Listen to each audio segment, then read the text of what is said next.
कधीच नाही चुकणार तुमचे फेवरेट टीव्ही शोज झी5 सोबत, तेही एकदम फ्री।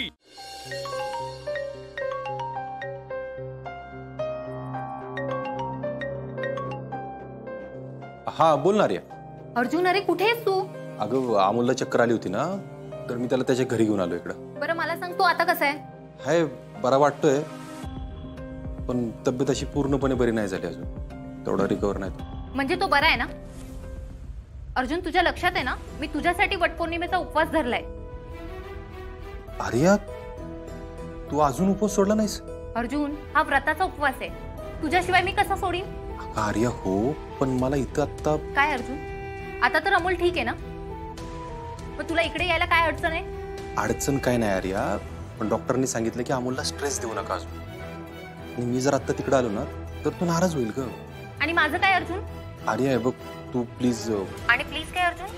अरे तुला हेच म्हणायचंय ना की मी उपवास सोडून जेवून घ्यावं? अर्जुन, अमोलला बरं असताना तुला तिकडे का राहायचंय? एक मिनिट, तुला अपर्णा बरोबर राहायचंय का? काहीतरी काय बोलतीस तू आर्या? हे बघ, असं काही नाही, आत्ता मला फक्त अमोलची काळजी वाटते, आणि अमोल जोपर्यंत पूर्ण बरा होत नाही तोपर्यंत मी नाही तिकडे येऊ शकत। अर्जुन, अरे आणि माझ्या उपवासाचं काय? आर्या, त्यासाठी खरंच सॉरी, पण प्लीज तू। अर्जुन, तू जोवर येणार नाही ना तोवर मी काहीच खाणार नाही, बस। आर्या अगं तू, आर्या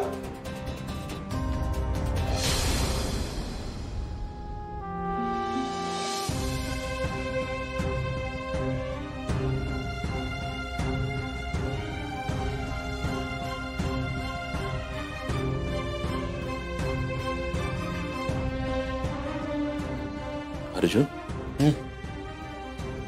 बाबू का? अरे काय झालं? काय कुठं काय? तुम्ही जेवला का? अर्जुन, किती लपवायचा प्रयत्न केलास तर लपणार आहे का माझ्यापासून? हे बघ, आप्पीच्यात आणि तुझ्यात मतभेद असली तर मी तुझ्यासाठी जुनाच बापू आहे ना। काय झालं? बापू, माझं ना त्या अडकीत त्यात अडकलेल्या सुपारीसारखं झालं, काय करावं तेच कळालं। हे बघ, डोक्यात विचारांचा गुंता झाला ना की चुकांची शक्यता वाढत जाते। आधी शांत हो, बस बस बस, आता शांतपणे सांग काय झाले? बापू, आर्याचा फोन आला होता आता, ती म्हणली तिने दिवसभर उपास पकडलाय तर तो सोडवण्यासाठी घरी येऊन।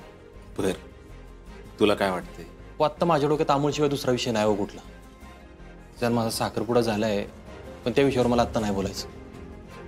पण अमोलला इथं असं आजारी सोडून मी कसं जाऊ, तुम्हीच सांगा ना। अर्जुन, अरे अमोल बरा आहे की आता?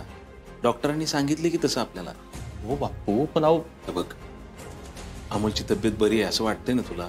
हा, मग तो होतोय बरा हळूहळू, पण बघ, त्याच्या तब्येतीची काळजी करू नको, आम्ही आहे। पण त्याची जर तब्येत बरी असेल तर तू कशाला स्वतःच्या अडचणी वाढवून घेतोयस? थँक्यू बापू, तुम्ही समजून घेतलं मला। अर्जुन, ती पोरगी तुझ्यासाठी उपाशी, त्यात तिची काय चूक आहे सांग? मला वाटतंय आप्पीशी बोल आणि जा। ठीक आहे बापू, मी बोलतो आप्पीशी। मी माझ्या मा आणि बाबांना एकत्र आणायला इतकं ट्राय करतोय, आणि आर्या मावशी बाबाला हलकवतीये काय काही असो, पण मी माझ्या मा आणि बाबांना वेगळं नाही होत। बा, आता तुलाच काहीतरी केलं पाहिजे। आणि अर्जुन,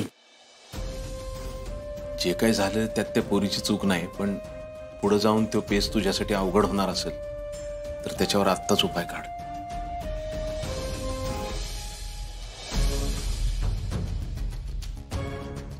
आर्या, काय म्हणाला अर्जुन? कधी येतोय तो? येतो म्हणाला थोड्या वेळ। आर्या, अगं अर्जुन अमोलच्या तब्येतीमुळे अडकला असेल, तू काहीतरी खाऊन घे। कसला अमोल बाबा? मी मगाशी कॉल केला होता ना तेव्हा तो एकदम व्यवस्थित होता। अर्जुनला ना त्या आप्पीला सोडून इकडे यायचंच नाहीये। आर्या, अगं तुझा राग कळतोय मला, पण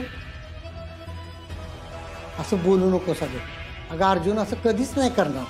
आर्या, अगं धीर धर जरा, अर्जुन येईल या ठिकाणी। मामनजी, भाऊजी आता ज्या पद्धतीने वागतात आहे ना, ते खरंच पटते का हो तुम्हाला? आणि आर्याने असा विचार करणं साहजिकच आहे. पण एका विषयावर किती वेळा बोलणार रुपाली? हा, अर्जुन येईल पण अर्जुन, हा बोल अर्जुन. कुठे आहेस तू? निघालास? आर्या, अगं मी इथं अमोल जवळच आहे. अरे सॉरी, अमोलची तब्येत अजून ठीक नाही. मला कदाचित आज इकडंच थांबावं लागेल. अर्जुन, माझा निर्जल उपवास आहे आणि तो अजून मी सोडला नाहीये. आर्या प्लीज समजून घे ना. हे बघ काय होतंय, अमोलला थोड्या वेळानंतर त्रास होतो. आता त्याला अशा परिस्थितीत इकडे सोडून कसं येऊ मी, सांग ना तू. अर्जुन, तू नक्की घरी येणार आहेस की नाही? अरे अगं सॉरी म्हणतो ना मी तुला. तू ऐक ना, तू प्लीज काहीतरी खाऊन. अर्जुन, तुझ्या वागण्याचा एकदा नीट विचार कर आणि जोपर्यंत तुला काय करायचंय हे क्लिअर होत नाही ना, तोपर्यंत प्लीज मला कॉल करू नकोस. अरे बघितलं बाबा, त्याला चांगलं माहितीये की मी उपवास सोडलेला नाहीये, तरी तो म्हणतोय मला इकडे यायला जमणार नाही. अगं आर्या, बस, आता या घरची सून म्हणून मला परत इथे बोलवायचं नाही. आर्या, आर्या ऐक ना. आर्या,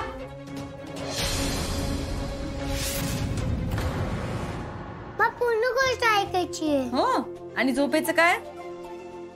सांग ना. सांगतो. हा, तर आपण कुठे आलो होतो? आपण होतो त्या सिंहाचं सिंबाकडे अजिबात लक्ष नसतं, त्याचं लक्ष दुसरीकडेच असतं. मा, आता नाही. सिंहाच्या आयुष्यात आता कुणीच नाही. मला आता हॅपी वाली स्टोरी ऐकायची आहे.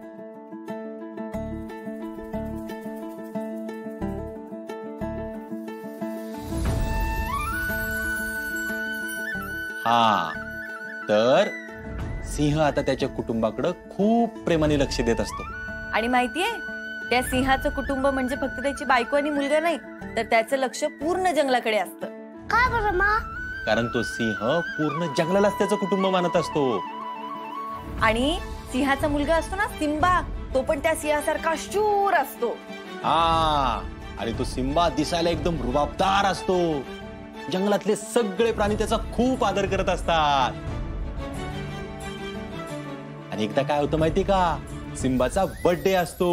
देवा, माझे मा आणि बाबा असेच एकत्र राहू दे.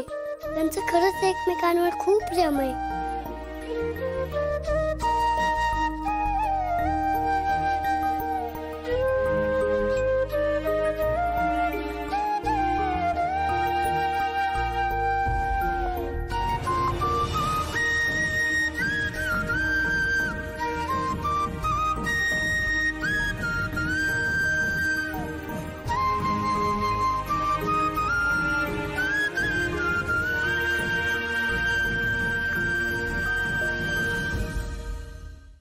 झी5 ॲप डाउनलोड करा आणि पहा सर्व एपिसोड्स एकदम फ्री.